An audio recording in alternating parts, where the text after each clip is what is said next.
If you're like most people, you are excited to buy land, but before you do, make sure that you don't make one of these 5 land buying mistakes.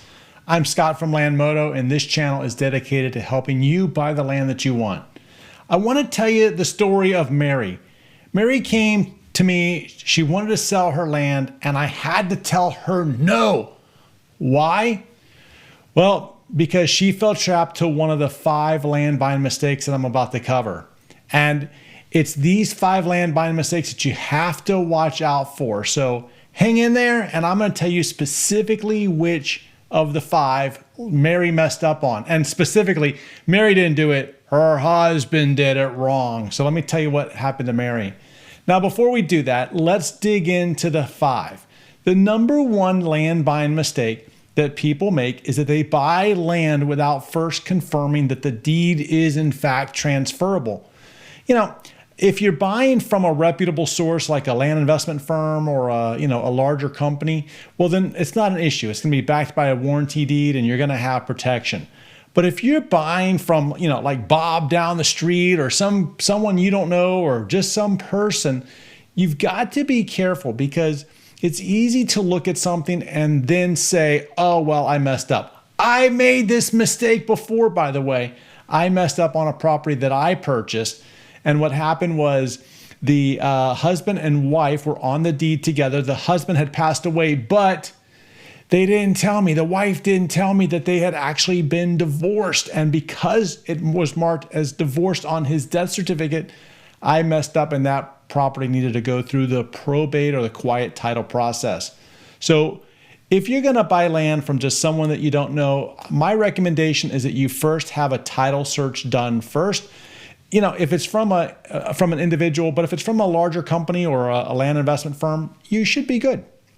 The second mistake that people make is not having an exit strategy on the purchase. And what do I mean by that? Is, if you're just going to buy land to own it, well, that's fine. In fact, land is a great hedge against inflation. It is, in fact, a secret billionaire strategy. Billionaires use this strategy, and I talk about it in this video. So if that's something that you want to learn about, well, check out that video. But no matter why you buy land, you have to have an exit strategy because without it, just owning land is a negative, because of the taxes you have to pay and everything. Now, here's the deal. You really need to think about, before you buy the property, how you're going to use the property. And in fact, in next week's video, I'm going to tell you about the 4 reasons why most people buy land. So stay tuned for that.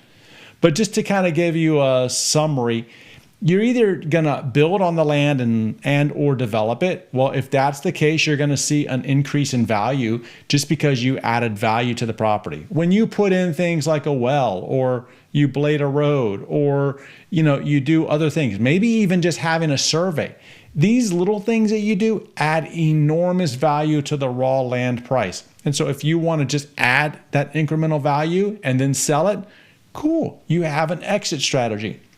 What if you wanted to hold this for long-term appreciation? You look at the land prices in America, and since 1975, like where the data is really available, all the way up, it has a year-over-year increase of land value by about 6.75% a year. So every year, on average, land does go up in the world. Why? They don't make it anymore. So it would make sense that it would go up in value. So if you're going to hold this land so that it will appreciate in value, well, then you need to think about that. Okay, well, you want to buy in the path of growth. You want to buy where you see development taking place.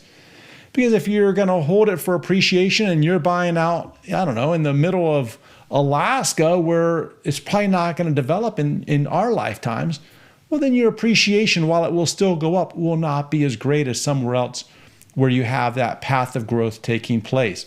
So be sure that you're watching for that.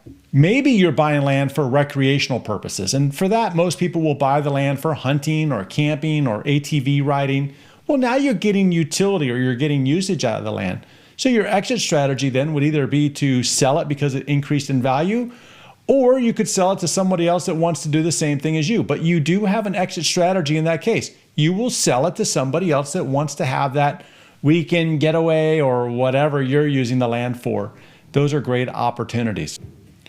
The third mistake that people make when they're buying land is not understanding that there are really 3 types of deeds. In a future video, I'm going to go into detail what these 3 deed types are. But for now, you should just know that there's a warranty deed, a special warranty deed, and a quitclaim deed. Now, at a high level, let me explain what the differences are. The quitclaim deed, well, that just means that here, I'm going to give you access, or I'm going to give you the ownership of my land. And you know what? I can't guarantee you that there's no liens or encumbrances placed on it, but you can have whatever I have. The special warranty deed says here, you can own my land. And oh, by the way, there may or may not be liens on there. But while I owned it, there were no liens placed on the land. So good luck to you. The warranty deed basically says, hey, I guarantee that this property is free and clear from like the beginning of time. And if not, well, then here, we'll make it right. So those are at a high level, the 3 types of deeds that you might encounter. Now, there's always these other little types of deeds, but they all fall into mainly these 3 buckets. And again, I will go into details of this in a future video. The 4th mistake that people make is not holding title correctly. Now, what do I mean by that? You see, when you buy the land, the person that you're buying it from is going to ask you, hey, how do you want to take title to the property? And sometimes people will take it and they'll mess up on some key words. For example, maybe a husband and wife, for example, they go on the deed together and they might just specify husband and wife. Or they might say, you know, they might not put anything like husband and wife. They might not even put that on the deed titling.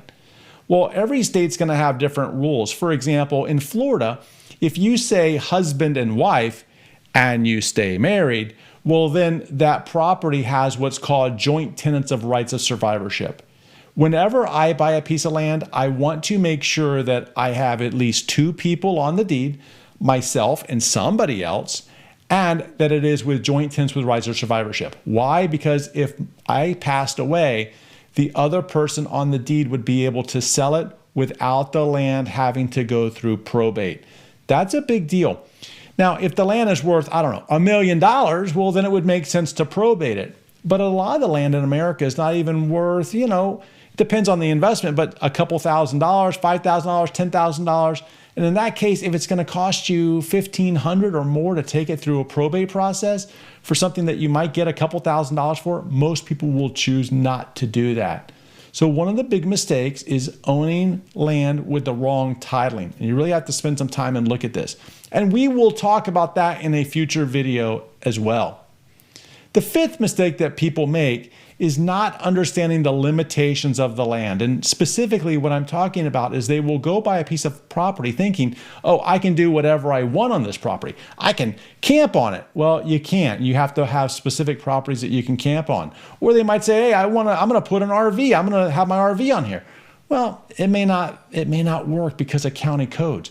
One that I see all the time is that someone might buy a property thinking, oh, I'm going to put a mobile home on this property, when in fact it requires a site-built property.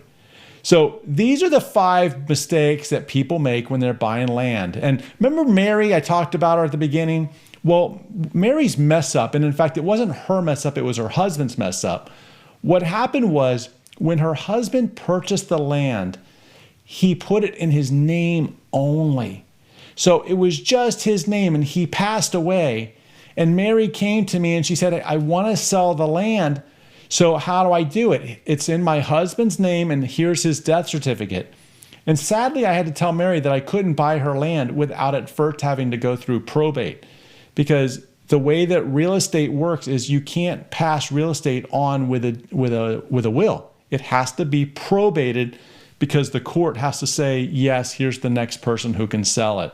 So Mary was kind of in a pickle here because her husband had land that was not titled correctly. She couldn't sell it to me. And unfortunately, I don't think that Mary was ever able to sell it. That investment was basically down the tubes. And what happens in that case is oftentimes Mary would just stop paying the taxes, or Mary's heirs would stop paying the taxes. And after a few years, the county would just go back in and claim the property for the taxes. So I hate to see when that happens. And so you want to make sure that you're really looking at these 4 I'm sorry, 5 reasons why people, mistakes that people make when they're buying land. Make sure you're aware of them. Make sure that you know what to avoid. Keep on your journey of land buying, and I will see you in the next video.